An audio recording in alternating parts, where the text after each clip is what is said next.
ఇందిరమ్మ ఇండ్ల లబ్ధిదారులకు మొదటి విడత కింద ఇండ్ల పునాదులు తీసి బేస్మెంట్ కట్టుకున్న వాళ్ళకు సర్కారు మొన్ననే మొదటి విడత కింద ₹1,00,000 చెక్కులను కూడా వాళ్ళ బ్యాంకు ఖాతాల్లో జమ చేసినాం అన్నదా.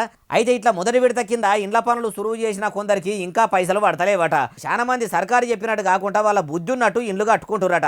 సర్కారు చెప్పినట్టు ఇండ్లు కట్టుకుంటేనే ఇందిరమ్మ ఇండ్ల పథకం కింద పైకం వేస్తారట. అట్లా కాకుండా బుద్ధి ఉన్నట్టు అర్రలు పెట్టుకుంటాము, బాగా మంచిగా ఉండేటట్టు బాత్రూమ్లు కట్టుకుంటాము, నచ్చిన డిజైన్లు వేయించుకుంటాము, నచ్చిన కలర్లు వేయించుకుంటాం అంటే ప్రభుత్వం నుంచి రూపాయి కూడా రాదని సర్కార్ ఆఫీసర్లు అంటురట. మొదట్లో ఇల్లు జాగున్నోళ్ళు వాళ్ళకు నచ్చినట్టు ఇల్లు కట్టుకోండి. సర్కార్ నుంచి ఇందిరమ్మ ఇళ్ల పథకం కింద అచ్చరాల 5 లక్షలు ఇస్తామని చెప్పిన చేపార్టీలు ఇప్పుడు ఇట్లా కొత్త రూలు పెట్టుడు ఏంది? పేదలు ఉండే ఇల్లు వాళ్ళకు నచ్చినట్టు వాళ్ళు కూడా కట్టుకోవద్దా? ఇదేం ప్రభుత్వం? ఇక రేపకల్లా అట్లా కట్టుకున్న ఇంట్లో కూడా టీవీలు ఏడబెట్టుకోవాలనో, ఇడిచిన యాంగిలు వేసేందుకు కొయ్యలు కూడా ఏడగొట్టుకోవాలనో ఇవి కూడా సర్కారు చెప్తుందా అంటే ఏమో. ప్రభుత్వం చూపించిన నక్షను ఫాలో కాకపోతే ఇందిరమ్మ పథకం కింద వచ్చే పైకం ఇక రానట్టేనా అంటారు ఏముచ్చటి ఇన్నోళ్ళు.